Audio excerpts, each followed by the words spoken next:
जय श्री राम सीताराम। आप सभी को आई होप आप सब बढ़िया होगे, बढ़िया अपनी लाइफ एंजॉय कर रहे होगे। आज की वीडियो मैंने जो ये डेडिकेटली अलग बनाई है, क्योंकि जो मेरी ओल्ड कार थी ऑल्टो K10 उसके रिगार्डिंग रहेगी ये पूरी की पूरी अपनी वीडियो। इसमें क्या हुआ, क्यों बेची, क्या किया, कितने प्राइस में बेची, सब कुछ मैं आप लोगों को शुरू कर। फर्स्ट ऑफ ऑल, ये कार मैंने खरीदी कब? ये मैंने 2012 के अगस्त में खरीदी थी। ठीक है, मेरी दादी ने मेरे को ये कार परचेस करके दी थी। तब मैं आई थिंक थर्ड या फोर्थ स्टैंडर्ड में था। उस टाइम पे हमने ये कार खरीदी थी। और उसके बाद ये गाड़ी को मेरी मम्मी, मेरे फादर की डेथ हो चुकी थी, तो मेरे फादर के बाद ली है ये हमने। मेरी मम्मी के लिए मेरी दादी ने ये कार ली। उसके बाद पता है सबसे बड़ी बात इसमें ये थी कि मेरी मम्मी को रिवर्स गियर मैंने सिखाया। उस टाइम की बात है, फोर्थ स्टैंडर्ड में बच्चा था मैं। ठीक है, उस टाइम पे भी सारे गियर मुझे पता थे, फर्स्ट कहाँ जाता है, सेकंड, थर्ड, फोर्थ, फिफ्थ सारे पता थे। रिवर्स वाला मेरे मम्मी से गियर जल्दी से डलता नहीं था। वो रिवर्स गियर मैंने मम्मी को सिखाया था, जबकि वो ड्राइविंग वाले जो 15 दिन की ड्राइविंग सिखाते करते, जो भी बोलते हैं उसको, स्कूल ड्राइविंग, वो वहां जाती भी थी, पर फिर भी पता नहीं जो भी था। ठीक है, फिर उसके बाद आई थिंक मैंने 8th स्टैंडर्ड से मैंने कार ड्राइविंग शुरू करी थी। 8th में आने वाला था या 8th खत्म होने वाला था, ऐसा कुछ था, तब मैंने ये गाड़ी चलाना सीखा था। फिर उसके बाद मैंने गाड़ी चलाना सीखा, इसी गाड़ी में सीखा था। बहुत एंजॉय किया। छोटी सी गाड़ी थी, कहीं से भी ऐसे निकल जाती थी, बहुत मजा आती थी मुझे। जब ये एंड में भी बेची ना, तो भी मूड बिल्कुल भी नहीं था ये गाड़ी बेचने का। बट बोलते ना, सर्कमस्टेंसेस ही ऐसे थे, प्रैक्टिकल डिसीजन लेना पड़ता है। फिर उसके बाद मैंने चलाई। फिर थोड़ा और बड़ा हुआ, तो शायद 12th फिनिश हुआ होगा या ऐसा कुछ होगा। तब मेरे को ना, तब मेरे को मीन्स पॉकेट मनी मिलना शुरू हो गई थी। तो मैंने पैसे इकट्ठे किए और उसके बाद मैंने ना उसमें थोड़ी बहुत लिटिल बिट मॉडिफिकेशन कराई थी। जैसे कि गाड़ी के अंदर फुट लैंप डलवाते हैं, जो पैर जहाँ रखते हैं गाड़ी में, वहां पर मैंने एलईडी लाइट्स डलवाई थी। बाहर की तरफ फॉग लैंप में, अभी आप एक क्लिप देखना जिसमें वो गाड़ी रिवर्स हो रही है, उसमें आपको दिखेगा कि मैंने ना फॉग लैंप की जगह पे एलईडी प्रोजेक्टर्स डलवाए थे। वो भी क्यूट थे, बहुत अच्छे थे। फिर बाद में ये गाड़ी को मैंने बहुत जगह घुमाया, काफी घुमाया फिरा, बहुत मजा भी किया इस गाड़ी के साथ। मेरा गाड़ी का जो ड्राइविंग लाइसेंस बना, वो भी मैंने इसी गाड़ी पे बना और सब किया। ठीक है, अब इसमें काफी सारी चीजें प्रैक्टिकल वाली बातें करने की है। पहले आप अब सारी क्लिप्स एंजॉय कर लो, उसके बाद में आप लोगों को फिर से बाकी चीजें एक्सप्लेन करता हूँ।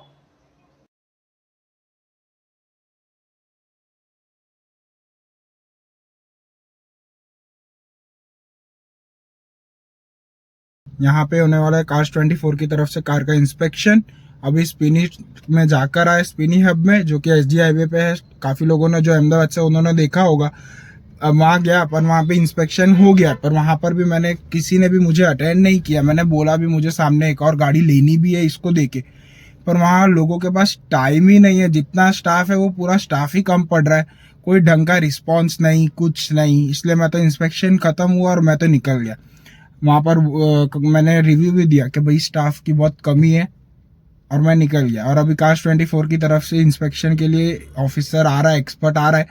अब वो देखो इंस्पेक्शन करेगा गाड़ी का, उसके बाद क्या होता है। और Cars24 में से जो भैया आए थे, एक्सपर्ट आया था जो, वो तो फाइनली गया।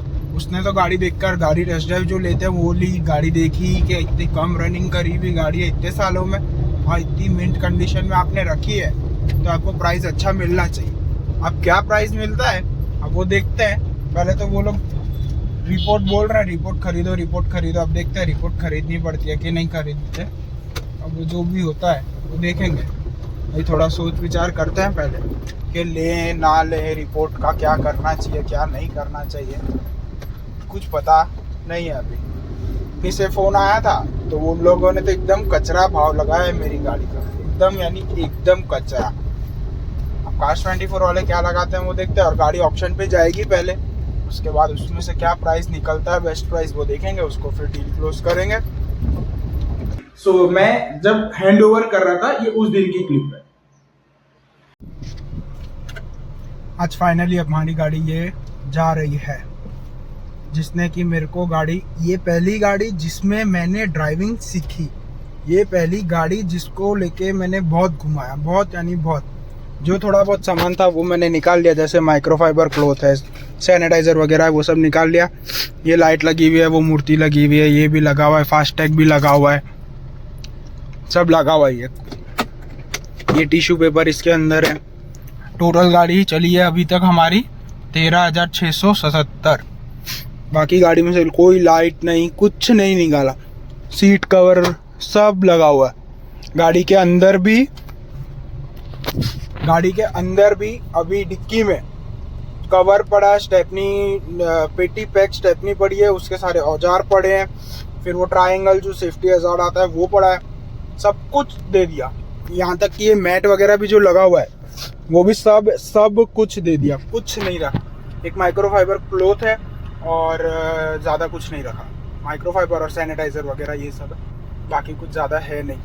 अब ये है कि यहीं तक था साथ इसका हमारा, जहाँ भी जाए अब आगे खूब तरक्की दे लोगों को, जिसके पास भी जाए। ये सब कुछ ऐसे का ऐसा ही है।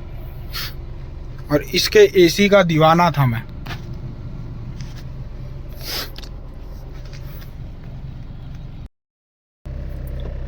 फाइनल टाइम गाड़ी को स्टार्ट करते हुए, पार्किंग में से निकालते हुए, फोन भी आ गया उनका, मैं वो अटेंड करता हूँ।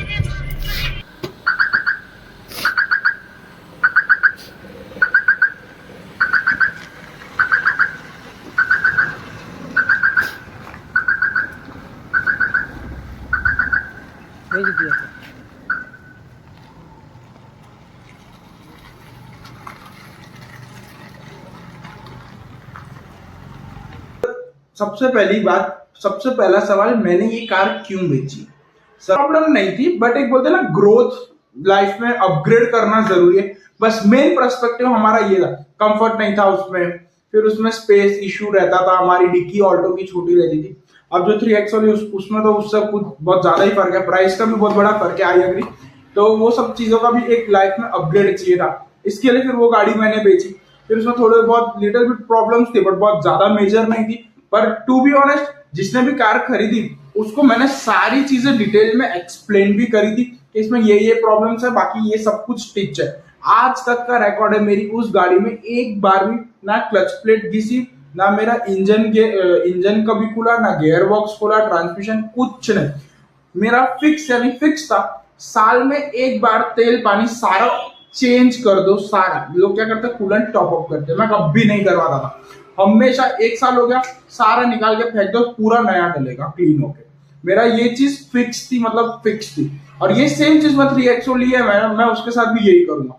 चाहे गाड़ी एक साल के अंदर कितनी भी चली हो, वो मैटर ही नहीं करता। चेंज मतलब चेंज, मेरे को चाहिए मतलब चाहिए, बात ही खत्म होता है। मैं ये चीज थी। और कोई भी गाड़ी हो, मारुति वैसे भी रिलायबल ही थी। अब उसमें क्या है कि बोलते हैं ना, टोयोटा मारुति में तो तेल पानी चेंज करते रहो, बाकी खर्चा तो कुछ मांगती नहीं है। बस वही उसका हालचाल था। बाकी फिर बात करें कि मैंने ये सोल्ड आउट कैसे करी। सबसे पहली चीज, आप अगर अपनी कार बेच रहे हो तो स्पीनी कार्स 24 ऐसी काफी सारे सेलर्स बैठे हैं, बायर्स बैठे हैं मार्केट में, ठीक है। वो प्राइस देना, वो प्राइस को सुन के शॉक मत होना। वो लोग हमेशा लीस्ट प्राइस ही देंगे आपको, हमेशा लोएस्ट प्राइस देंगे। तो और कभी भी उनकी पहली बार में जो प्राइस बोल देना वो एग्री मत करना। इसका एकदम फैक्ट एग्जांपल दे रहा हूँ मैं। एक 2 नाम बोले मैंने, उसमें से एक कंपनी का मेरा एग्जांपल फैक्ट बता रहा हूँ मेरा, कि मुझे उन्होंने मेरी कार का प्राइस 82,000 बोला था। और टू बी प्रिसाइज अभी 3 महीने हुए होंगे शायद उनका फोन आना बंद हुए। उन्होंने मेरे को अभी बोला कि 120 लास्ट देंगे। अब यही 120 तुम पहले बोलते, शुरुआत वहीं से ही करते। तो आपको इससे क्या दिख रहा है कि वो कहाँ लोवेस्ट थे 81,000 से, और कहाँ बढ़ते बढ़ते बढ़ते वो 120 पे भी आ गए। तो ऐसे ही चीजें बढ़ती है। तो कभी भी एक बार में प्राइस बोल दे, उस पर नक्की हो जाओ, वो काम कभी मत करना, ठीक है।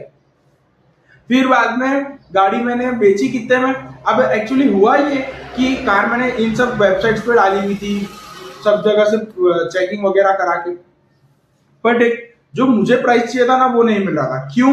क्योंकि मेरी गाड़ी के अंदर सिर्फ और सिर्फ 1 से 1.5 साल पुराने टायर डले हुए थे। मेरी गाड़ी में 5 टायर नए, जो स्टेपनी थी वो तो पूरी ब्रांड न्यू, जो टायर के ऊपर एक लाइन होती है ना कलर की, वो भी नहीं उतरी थी क्योंकि यूज ही नहीं हुआ। बाकी के 4 टायर भी साथ में ही लिए, एक ही दिन में 5 टायर खरीदे, तो उनमें भी कभी कोई पंचर नहीं हुआ, कभी कोई फटा नहीं, कोई प्रॉब्लम नहीं, कुछ नहीं। तो वो टायर वो बढ़िया चल रहे थे। फिर बाद में उसमें बैटरी ना हुई थी, जो रेयर ग्लास बोलते हैं जिसको, बूट वाला जो डिक्की का ग्लास, वो मेरा नया था, ठीक है। और मैंने कोई गाड़ी पे रीपेंटिंग वर्क कभी नहीं करवाया था। और ये मैं आप लोगों को एक सजेशन देता हूँ, कभी भी अपनी गाड़ी बेचने वाले हो, आपका प्लान है कि भाई आने वाले 3 साल में मैं ये कार सेल आउट करने वाला हूँ, बिल्कुल भी कार के ऊपर कलर काम मत करना, कुछ भी नहीं। अगर आपका ये है कि भाई ये कार तो मैं जिंदगी भर रखने ही वाला हूँ, कभी बेचूंगा नहीं, तो फिर बात अलग हो जाती है। बट अगर आपका प्लानिंग में है ये कार बेचूंगा मैं, तो उस पर रीपेंट मत करवाना, क्योंकि पेंट जॉब से ये होता है वो गाड़ी भले नॉन एक्सीडेंटल होगी, पर जो खरीदेगा ना उसके दिमाग में तो यही आएगा कि भाई पेंट जॉब हुआ, इसका मतलब कुछ ना कुछ तो काम है। अभी आपने जैसे क्लिप देखी कि मेरी गाड़ी में काफी सारे डेंट्स वगैरह, थोड़े बहुत स्क्रैचेस वगैरह थे, ठीक है, वो भले वैसे के वैसे मैंने दिखने दिए, बट एटलीस्ट जो बायर था उसको ये एश्योरेंस मिल गया कि गाड़ी का पेंट ओरिजिनल है। ये एक बहुत बड़ा चीज होती है वाइल सेलिंग योर कार, ठीक है।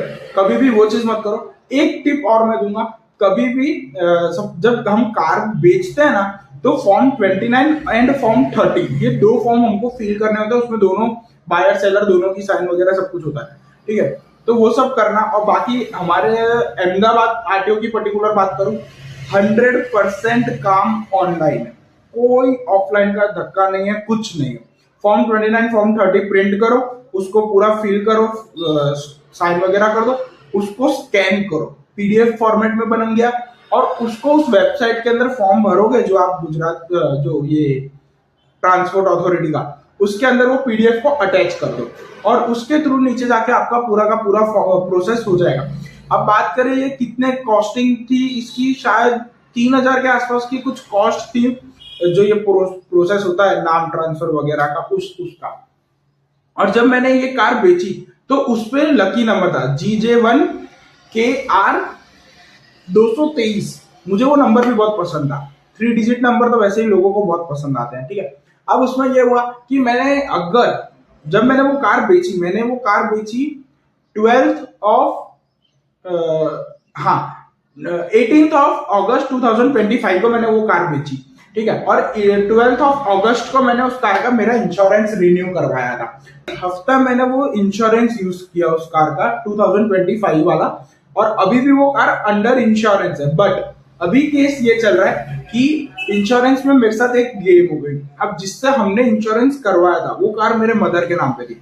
अब हमने जिससे इंश्योरेंस करवाया, मैंने उनसे पहले ही कोऑर्डिनेट किया कि सर मेरे को उसका एनसीबी सर्टिफिकेट चाहिए, तो अगर मैं नेक्स्ट व्हीकल खरीदता हूँ तो वो एनसीबी सर्टिफिकेट से मुझे जो बोलते हैं ना थर्ड पार्टी इंश्योरेंस बोलते हैं कि कौन सा, पता नहीं, उस पर 50% डिस्काउंट ऐसा कुछ होता है, तो वो मिल जाता है। अब मैंने बोला ठीक है मेरे को वो चाहिए, बट अब उन्होंने मेरे को ये बोला कि आपकी गाड़ी नाम ट्रांसफर हो जाए तो बताना। अब मैंने वो चीज सुनी, मैंने नाम ट्रांसफर करवा दी उनके। फिर मैंने उनको फोन किया, मैं बोला भाई नाम ट्रांसफर हो गई, आरसी उनके पास पहुंच चुकी है नवी वाली। तो अब वो बोले अरे मैंने तो ऐसा बोला ही नहीं था, मैंने तो ये बोला था कि जब आपको पार्टी मिल जाए तब मुझे बताना, नाम ट्रांसफर करने से पहले। अब मेरा तो वो काम गया, नाम ट्रांसफर तो हो चुका, अब मैं क्या करूं, मैं तो फंस गया। तो फिर उसके बाद है ना, अभी तक उस चीज का कोई सॉल्यूशन नहीं आया एनसीबी सर्टिफिकेट का। अब मेरी मम्मी ये बोलती है कि 4000 रुपए का आसपास का कुछ इंश्योरेंस कराया था मैंने कार का। मम्मी बोले उसमें से भी मिल के बोले एनसीबी सर्टिफिकेट मिलेगा, तो बोले तेरी नई कार पे भी बहुत ज्यादा फर्क नहीं पड़ेगा, बोले तू छोड़ दे। तो अभी तो छोड़ दिया, बट ट्राई करता हूँ। अगर आप लोगों के कोई नोन में है इंश्योरेंस में और जो कोई हेल्प कर सकता है अगर मेरी, तो मेरी नीचे इंस्टाग्राम आईडी आ रही है, तो इस चीज में मेरे आप लोगों को बाकी फर्दर डिटेल्स भी बता दूंगा, तो मेरी हेल्प जरूर करना। अगर एनसीबी सर्टिफिकेट मेरे को मिल रहा हो तो प्रॉब्लम क्या है, पर न्यू कार का तो अब गेम हो गया, पर अब भविष्य में कोई कार लूं मैं अगर, और ये एनसीबी सर्टिफिकेट का रूल होता है, अगर आप लोगों को नहीं पता तो मैं बता दूं कि एक कार जो आपने बेची उसका एनसीबी सर्टिफिकेट अगर आपको मिलता है तो वो आने वाले 2 साल तक वैलिड होता है। अगर समझो जैसे फॉर सपोज मैंने 2025 में मेरी ऑल्टो बेची, वो मदर के नाम पे थी, वो कार सोल्ड आउट हो गई। अगर मेरे को उस टाइम पे एनसीबी सर्टिफिकेट मिल भी गया होता ना अगर, तो मैं भले मैं 2026 में कोई व्हीकल ना खरीदूं, मैं 2027 में खरीदूं, तो भी वो एनसीबी सर्टिफिकेट वैलिड ही रहेगा। उसकी जो टाइम पीरियड होता है वो पूरा 2 साल का होता है, कि 2 साल तक वो एनसीबी सर्टिफिकेट चल सकता है। तो 2 साल के अंदर आप कभी भी कोई भी कार प्लानिंग, कोई भी व्हीकल प्लानिंग कर रहे हो अगर, तो आप वो एनसीबी सर्टिफिकेट वहां सामने सबमिट कर दो। उसमें आपको इंश्योरेंस में आपका जितना एनसीबी होगा उतना आपको उसका डिस्काउंट मिल जाएगा, उतना आपका पैसा बचेगा, उतना आपके मजे करना, पार्टी करना।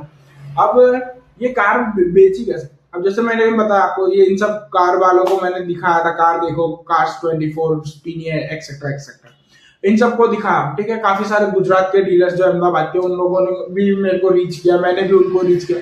मेरे को ढंग का भाव ही नहीं मिल रहा था। जब टायर, बैटरी, कांच सब कुछ नया, मेरी गाड़ी का इंजन नहीं खुला, तो मैं उस प्राइस पे क्यों बेचूं? और टू बी प्रिसाइज, मेरी कार की जो एक्सपेक्टेशन थी ना, वो थी मेरे को 180 के आसपास, बट वो मुझे पता था कि वो नहीं मिलेगी। अब देखो ये चीज कैसी होती है, मैं एक सिंपल बात बताऊं, ये सिर्फ व्हीकल के रिगार्डिंग बात नहीं कर रहा। आप कोई भी बायर होगा जो परचेस करेगा, उसको वो पैसा दे रहा है, उसको वो चीज महंगी लगेगी, डैम श्योर है, चाहे कितना भी डिस्काउंट मिला क्यों ना हो, ठीक है। सेकेंड चीज, जो सेलर होगा, जो बेच रहा है, जिसको पैसा मिलने वाला है, उसको ये लगेगा हमेशा कि भाई मैंने सस्ते में चीज दे दी। आप इस चीज को चाहे प्रॉपर्टी से रिलेट कर लो, कोई व्हीकल से रिलेट कर लो, कि चाहे कोई भी इन्वेस्टमेंट से रिलेटेड कर लो, किसी भी चीज से लिंक करो, आपको हर चीज में, आप अपना खुद का एग्जांपल लेके देखो, आपको पता चल जाएगा इस चीज पे, ठीक है। तो ये चीज थी। अब मैंने क्या किया, एक बार मैं फ्री बैठा था संडे को, तो मैंने बोला यार मेरे को तो कोई डीलर अच्छा भाव दे नहीं रहा है, कर नहीं रहा है, और सब लोगों ने मेरे से प्राइस एक्सपेक्टेशन पूछी, तो मैंने 170 180 बोल दी। अब सबने मेरे को उस टाइम पे तो हाथ खड़े कर दिए, नहीं मिलेगा नहीं मिलेगा। क्या किया एक बार कि मैंने बोला कि फ्री बैठा हूं तो एक काम करता है, हम OLX पे डाल के देखते हैं। मैंने OLX पे कार की फोटो खींची और मैंने OLX पे डाल दी। अब जब मैंने OLX पे मेरी कार डाली तो प्राइस पूछा उसने, तो मैं सोचा यार प्राइस क्या डालूं, मेरे को समझ नहीं आ रहा, तो मैंने वापस से 170 प्राइस डाल दिया, ठीक है। वो मुझे पता था नहीं मिलेगा, बट टू बी प्रिसाइज मेरे को 150 के आसपास तो मिनिमम कार का प्राइस चाहिए था। अब मैंने 170 डाल दिया।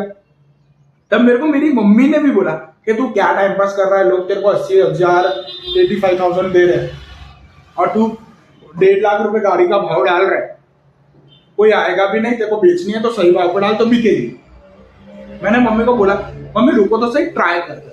अब मैंने ट्राई किया, काफी लोगों के मैसेज आए, कॉल आए, बहुत कुछ हुआ, और एक तो पहले पहले आए बहुत सारे, फिर कोई को प्राइस ज्यादा लगा, कोई को गाड़ी की कंडीशन अच्छी नहीं लगी, कुछ कुछ कुछ।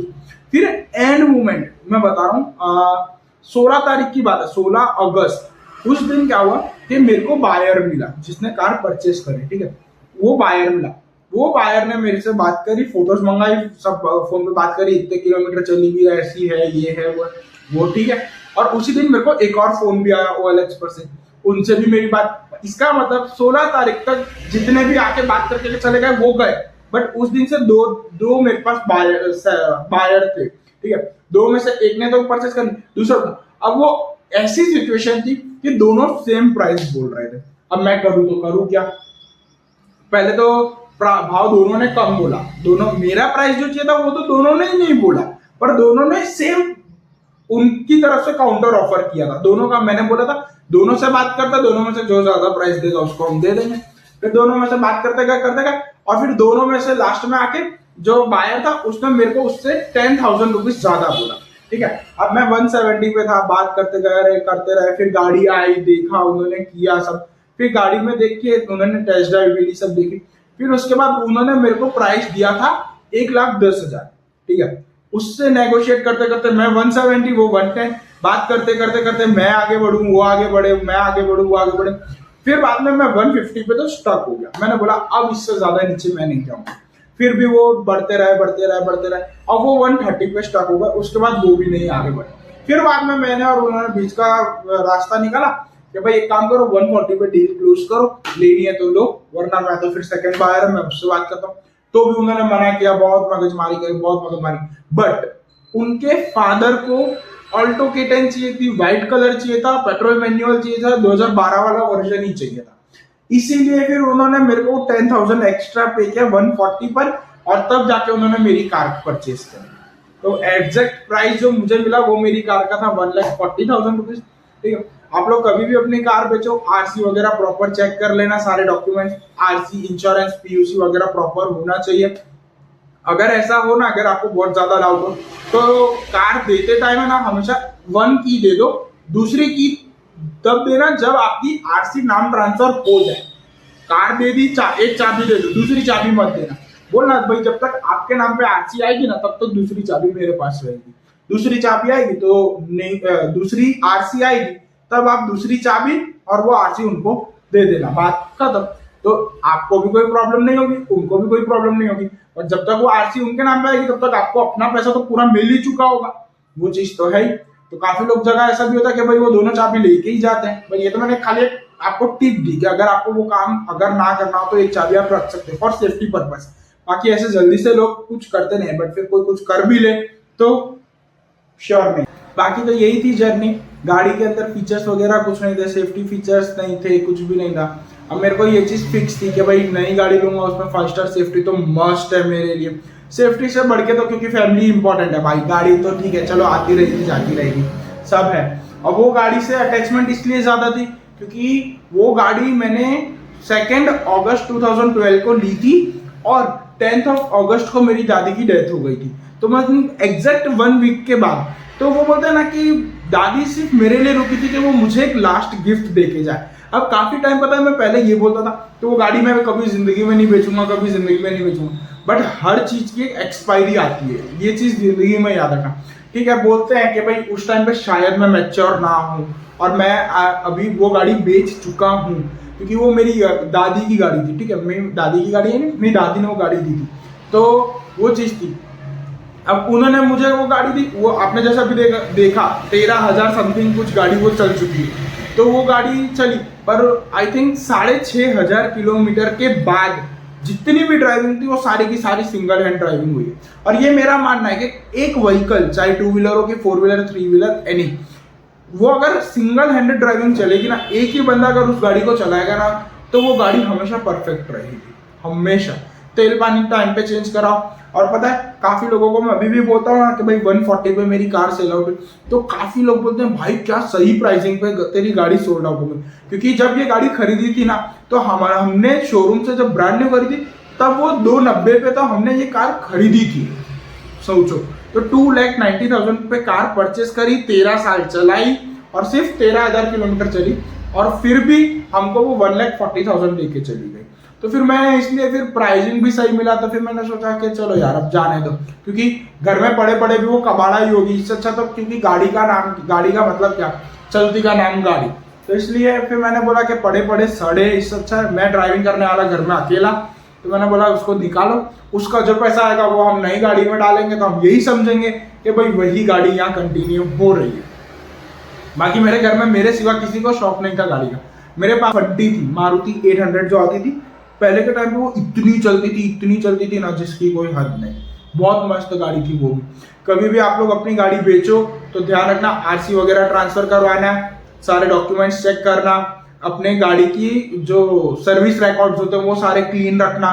ठीक है, कभी भी गाड़ी में कुछ प्रॉब्लम हो तो वो गाड़ी जो बायर है उसको क्लियर बता दो, वो ज्यादा सही रहता है। क्योंकि फिर नहीं बताओ और बेचो ना तो गेम में मजा नहीं आता, झूठ बोल के कहाँ ही जाओगे आप लोग। तो इससे अच्छा गाड़ी बेचो तो हमेशा सच बोल के बेचो। ठीक है, बाकी ये थी अपनी पूरी ऑल ओवर गाड़ी की जर्नी। अब बाकी तो 3XO की जर्नी तो आप लोग देख ही रहे हो कैसी अपनी चल रही है, कैसी नहीं चल रही। कुछ अभी तक तो भगवान की दया है कि गाड़ी में कुछ प्रॉब्लम नहीं हुआ है, बट अगर आगे कुछ होगा तो आप लोगों के साथ सब शेयर तो करूंगा। तो मिलते हैं नेक्स्ट वीडियो में, तब तक के लिए bye, thank you so much, जय हिंद, जय श्री राम।